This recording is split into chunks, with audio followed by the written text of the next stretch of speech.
కేసీఆర్ అన్నాడు అదేమ్మా, ఎవరికెవరు రాసిస్తారు? కరెక్ట్ కాదు. ఆర్గ్యుమెంట్ ఏదైనా చేయొచ్చు. అంటే చట్టం కానీ న్యాయం కానీ అందరికీ సమానంగా ఉంటాయి. మనం కొట్లాడుకుంటే వచ్చే లాభం. నేను ఎందుకు కొట్లాడలేదు? తెలంగాణ పైన ఎప్పుడైనా గొడవ పడ్డానా? వై?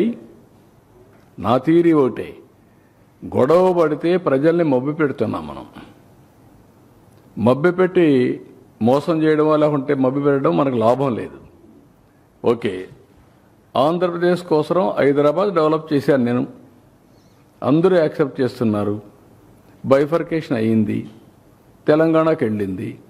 ఇప్పుడు ఇంకా నేను గొడవ పెట్టుకుందానికి వచ్చేటేంటి? కాబట్టి వాళ్లే బాగుపడుతున్నారు. నా ఒక రాజకీయ నాయకుడిగా నేను చాలాసార్లు చెప్పాను, నాకు ఒక తృప్తి. ఏం తృప్తి?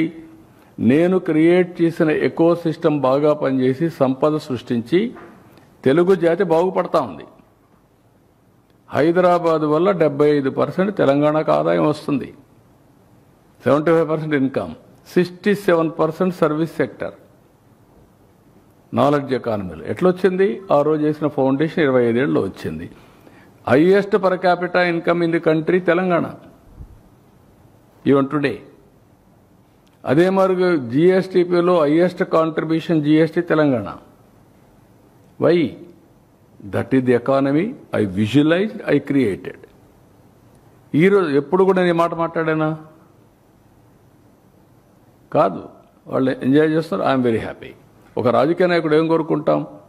మన వల్ల లాభం పొందాలి, మనం చేసిన పని వల్ల ఫలితాలు వస్తే అది ఒక సాటిస్ఫాక్షన్. ఇక్కడ అమరావతి ఒకప్పుడు చెప్పేవాడిని, నేను హైదరాబాద్ కట్టినప్పుడు నేను నాకు ఉద్యోగం కోసం కట్టానా? ఇక్కడ అమరావతి కట్టాం, కడితే నాకు ఉద్యోగం కోసం కడుతున్నావా?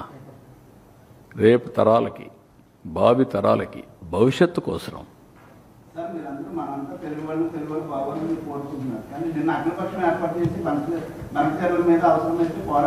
నేను వాట్ ఐఎమ్ సేయింగ్, పోరాటం అవసరం లేదు. వాళ్ళు కట్టే ప్రాజెక్టులు అన్ని కట్టి నీళ్ళు ఇచ్చుకుంటే చాలు. వాళ్ళు ఎందుకు పోరాటాలు?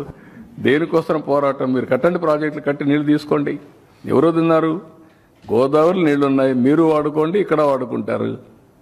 కృష్ణాలో ట్రిబ్యునల్ ఉంది, ఆ మాట నేను చెప్పాను. రేపు పోతాం, ఢిల్లీలో కూర్చుంటాం, మాట్లాడుకుంటాం.